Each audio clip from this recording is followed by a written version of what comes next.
Okey. Assalamualaikum warahmatullahi wabarakatuh. Okey, kita teruskan pelajaran pada hari ini iaitu bab 3 konflik dunia dan pendudukan Jepun di negara kita iaitu 3.3 Perang Dunia Kedua.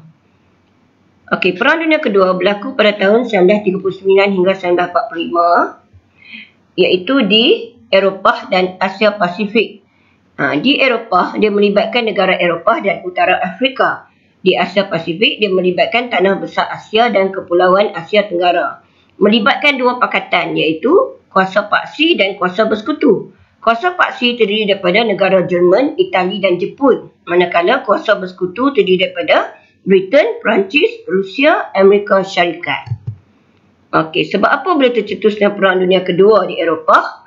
Iaitu kemunculan ideologi baru, ketidakpuasan hati tentang perjanjian Versailles, kegagalan Liga Bangsa-Bangsa. Okey, kemunculan ideologi baru iaitu penduduk Itali dan Jerman telah mengadakan gerakan politik radikal melampau bagi mengatasi masalah yang wujud akibat kemelesetan ekonomi dunia. Itali dan Jerman dihadapi masalah ekonomi selepas Perang Dunia Pertama. Gerakan ini dipimpin oleh pemimpin nasionalis berfahaman melampau iaitu fasisme Itali. Di Itali muncul ideologi fasisme iaitu pimpinan Benito Mussolini. Parti fasis yang berjaya telah menguasai Itali pada tahun 1922 dan fasisme ini memberi keutamaan kepada kepentingan negara melebihi kepentingan individu dan mereka percaya kepada nasionalisme melampau termasuk berperang bagi meningkatkan imej negara. Dan bagi memulihkan imejnya semula, Itali telah meluaskan tanah jajahan dengan menguasai Habsyah atau Ethiopia dan Albania. Faktor kedua ialah, kemunculan ideologi baru di Jerman ialah Nazisme, iaitu gerakan Nazisme di bawah pimpinan Adolf Hitler. Parti Nazi telah berjaya membentuk kerajaan Jerman pada tahun 1933. Nazisme dia mengagungkan bangsa Jerman dan Hitler berusaha memulihkan nasionalisme Jerman dengan mengetepikan perjanjian Versailles. Iaitu Hitler telah membina angkatan tenteranya semula dan Hitler telah menduduki Rhineland semula, wilayahnya yang hilang melalui perjanjian Versailles. Faktor yang kedua, ini tokoh-tokoh fasisme dan nazisme, Benito Mussolini dengan Adolf Hitler. Faktor yang kedua ialah ketidakpuasan hati tentang perjanjian Versailles. Jerman sebagai negara yang kalah dalam Perang Dunia Pertama menganggap perjanjian Versailles tidak adil. Jerman menganggap ianya menjejaskan kedaulatan negara dia dan Jerman telah hilang banyak tanah jajahan. Jerman perlu bayar pampasan perang yang tinggi dan menyebabkan Jerman mengalami kemelesetan ekonomi dan inflasi yang teruk. Itali tidak puas hati terhadap perjanjian ini kerana tidak diberi tanah jajahan baru seperti yang diperoleh Perancis dan Poland. Okey. Yang ketiga ialah kegagalan Liga Bangsa-Bangsa.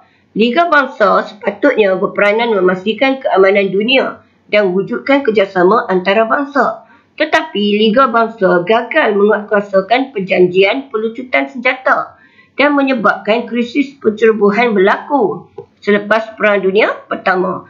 Dan dunia terdedah kepada konflik berterusan yang membawa tercetusnya Perang Dunia Kedua. Okey, ini adalah cabaran Liga Bangsa lepas Perang Dunia Pertama iaitu krisis Manchuria, perjanjian pelucutan senjata iaitu Jerman telah keluar dari Liga Bangsa dan memperbesar tenteranya secara terbuka, dan krisis Habsyah iaitu Itali telah menyerang Habsyah di Afrika. Peristiwa Perang Dunia Kedua di Eropah. Okey, peristiwa Perang Dunia Kedua meletus apabila Jerman menyerang Poland pada September 1939, menyebabkan Britain dan Perancis mengisytiharkan perang terhadap Jerman. Penaklukan Jerman terhadap Eropah Barat. Jerman telah memulakan serangan Blitzkrieg iaitu serangan kilat bagi menakluk negara di Eropah Barat. Iaitu kapal terbang Jerman telah mengebom sasaran musuh diikuti serangan kereta kebal dan tentera bermotosikal. Jerman telah berjaya menawan Poland, Denmark, Norway, Belanda, Belgium, Luxembourg dan Perancis. Dan Jerman telah menguasai hampir seluruh negara di Eropah Barat menjelang tahun 1941. Pengeboman Britain pada September 1940 hingga Jun 1941. Jerman serang Britain melalui udara dan laut dan telah memusnahkan pelabuhan kapal kawasan industri dan pertahanan udara Britain, dan serangan telah menjejaskan ekonomi Britain. Seterusnya, penyertaan Itali dalam perang di Eropah. Itali, iaitu sekutu Jerman, telah mengisytihar perang terhadap Britain dan Perancis pada bulan Jun 1940, dan tentera Itali telah menyerang Perancis melalui arah selatan, manakala Jerman serang Perancis dari arah utara. Serangan Jerman terhadap Rusia. Setelah menguasai Eropah Barat, Jerman telah melancarkan operasi Barbarossa, iaitu serangan besar-besaran untuk menawan Rusia. Hitler ingin menguasai Rusia, iaitu empire terbesar di Eropah, untuk mencapai cita-citanya menguasai seluruh Eropah. Operasi itu menyasarkan bandar utama di Rusia, iaitu Leningrad, Moskow dan Stalingrad. Okey, peristiwa Perang Dunia Kedua, iaitu Operasi Barbarossa, iaitu Hitler telah mengarahkan lebih 3 juta tentera menyerang Rusia dengan dibantu oleh 3,350 kereta kebal dan 2,270 kapal terbang, disertai oleh tentera Finland, Hungary dan Romania. Okey. Ini dia, negara yang terlibat lah, kuasa paksi yang warna oranye ni, dan wilayah yang dikuasai oleh kuasa paksi. Kuasa bersekutu anda Britain, kuasa bersekutu. Ini dia. Okey, seterusnya, berakhir Perang Dunia Kedua di Eropah. Faktor kejayaan kuasa bersekutu dalam Perang Dunia Kedua di Eropah iaitu kerjasama kuasa besar, keberkesanan strategi serangan, kegagalan operasi menawan Rusia, kejayaan operasi pendaratan tentera bersekutu. Kerjasama kuasa besar iaitu pertemuan Presiden Amerika Syarikat Franklin Roosevelt, Perdana Menteri Britain Winston Churchill dan Presiden Rusia Joseph Stalin membuat keputusan politik dan ketenteraan. Di medan peperangan, tentera bersekutu iaitu tentera darat, udara dan laut beroperasi di bawah komander tertinggi bersekutu yang diketuai Amerika Syarikat. Okey. Keberkesanan strategi serangan iaitu kesilapan kuasa paksi membuat keputusan politik dan ketenteraan semasa operasi menawan Rusia telah membawa kegagalan. Kuasa bersekutu pimpinan Amerika Syarikat memperlihatkan keunggulan dalam perancangan ketenteraan, terutama kejayaan operasi pendaratan tentera bersekutu di Normandy, Perancis. Yang ketiga ialah kegagalan operasi menawan Rusia. Pada awal serangan terhadap Rusia berjalan lancar. Tentera Jerman banyak terkorban apabila melewati 2 musim sejuk di Rusia.